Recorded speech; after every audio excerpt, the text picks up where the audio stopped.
10,000 টকাকৈ বিতৰণ কৰিম। বাকি সমষ্টিবিলাকতো আমি এনেকুৱা একোটা অনুষ্ঠান আয়োজন কৰিম। মই সকলো মন্ত্ৰী বিধায়কক কৈছো যে মোৰ পৰা একোটাকৈ ডেট ল'ব লাগে আৰু সেনেদৰে আমি সমষ্টিবিলাকত গৈ মহিলা উদ্যমিতা আঁচনিৰ ধন বিতৰণ কৰিম। মহিলা উদ্যমিতা আঁচনিত প্ৰথম বছৰ আমি 10,000 টকা দিম, অৰ্থাৎ 2025-26, 26-27 চনত আমি আৰু 25,000 টকা দিম।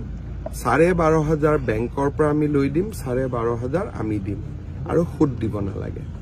তৃতীয় বছৰত আমি 50,000 টকালৈকে আমি মহিলাসকলক বেংক আৰু চৰকাৰে মিলি দিব। বাকি 125টা সমষ্টিত আমি বিধায়কসকলৰ লগত কথা পাতি আলোচনা কৰি এটা এটাকৈ আমি সভা কৰি আপোনালোকক দি যাম আৰু যোৱা 1 এপ্ৰিল তাৰিখে এই আঁচনিটোৰ শুভ উদ্বোধন কৰিবলৈ পাই আমি গৌৰৱ অনুভৱ কৰিছো। সমষ্টিৰ আই মাতৃসকলকো মহিলা উদ্যমিতা আঁচনিৰ চেক আপোনালোকক প্ৰদান কৰিবৰ বাবে মই ইচ্ছা প্ৰকাশ কৰিম। পদ্ম হাজৰিকা ডাঙৰীয়াই মোক যিটো দিনেই দিয়ে সেই দিনটোতে আহি আপোনালোককো মই এই চেকসমূহ বিতৰণৰ মোৰ প্ৰতিশ্ৰুতি মই পুনৰ এবাৰ দোহাৰিছো। তাৰ কাৰণে আজি অৰুণোদয় আঁচনিৰ ধন আপোনালোকলৈকে মাহত আহে। সৰুকৈ আমি আৰম্ভ কৰিছিলো 18 লাখ মহিলাৰে।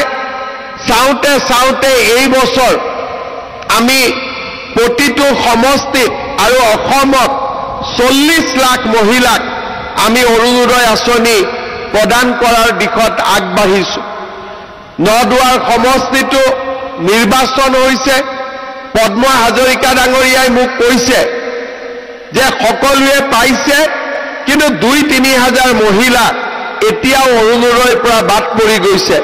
মই নদুৱাৰ সমষ্টিৰ বাবে নতুনকৈ আৰু 3,000 মহিলাক অৰুণোদয় আঁচনিত অন্তৰ্ভুক্ত কৰিবলৈ সিদ্ধান্ত লৈছো আৰু তাৰ ফলত যি 2-এগৰাকী মহিলাই এতিয়াও অৰুণোদয় নোপোৱাৰ অভিযোগ আছে সেইখনো আমাৰ বিধায়ক মহোদয়ে নিষ্পত্তি কৰি দিব পাৰিব। ৰেচন কাৰ্ড হ'ল, ৰেচন কাৰ্ডৰ লগত আয়ুষ্মান ভাৰত, বিনামূলীয়া চাউল।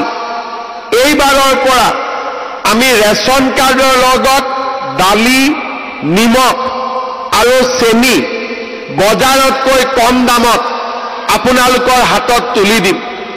দালিৰ দাম যদি বজাৰত 100 টকা হয় আমি আপোনালোকক 75 টকাত দিম। চেনিৰ দাম যদি বজাৰত 60 টকা হয় আমি আপোনালোকক 20 টকা 25 টকা কমত অৰ্থাৎ 35 টকাত দিম।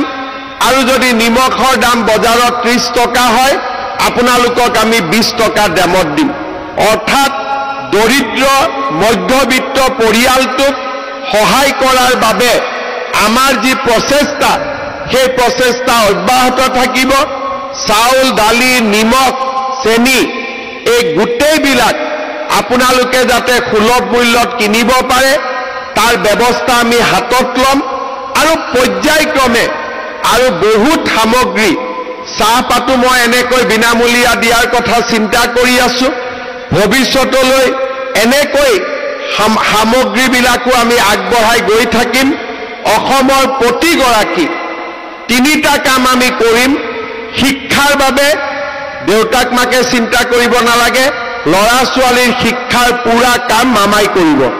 এইটো হ'ল এটা সংকল্প।